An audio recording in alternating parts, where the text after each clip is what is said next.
Hello, this is Jennifer Tuma. Fear is a powerful human emotion, and we all face it in various forms. It may be real, it may be imagined.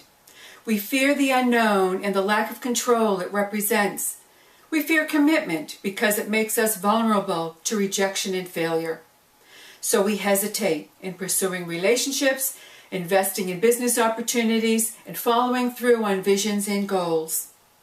Except we know that fortunes are made when people chance it. Remarkable achievements come through acts of courage, and speculative risks gain windfalls from a leap of faith. If you're like me, you've said the following quote on many occasions: "Only thing we have to fear is fear itself." That quote was said by Franklin Delano Roosevelt, the 32nd President of the United States, in his first inaugural address. I want to share with you the complete quote.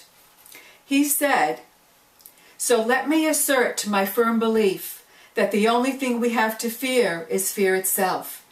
Nameless, unreasoning, unjustified terror, which paralyzes needed efforts to convert retreat into advance." This was said during the Great Depression. Today, many of us face our own Great Depression. It's a situation or circumstance in which we find ourselves. It stops us from going after what we want and doing what we want to do. So we retreat from time to time in our own minds. It's an understandable and natural reaction to be concerned about your emotional, physical, and financial survival. It's not whether or not you're afraid. We all are afraid of something. The question is, how do you respond to fear? Do you retreat so that you're playing the game of business and life so as not to lose? You deliberately move away from what you want. You've shifted into idle and remain inactive.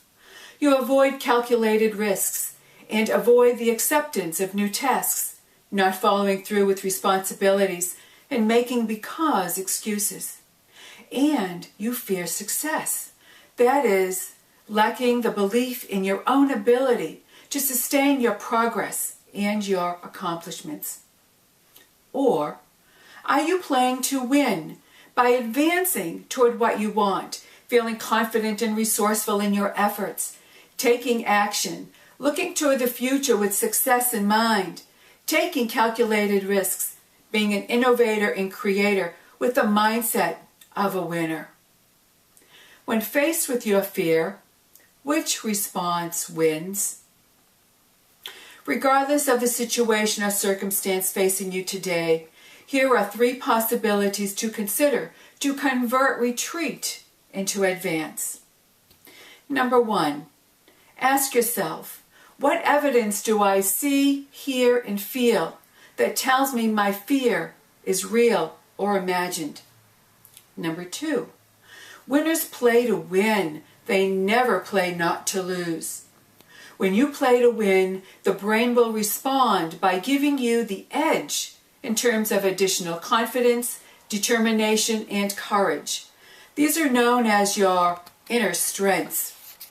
And number 3, when facing your fear, focus your attention on rationally solving the problem instead of becoming obsessed or fixated by the fear.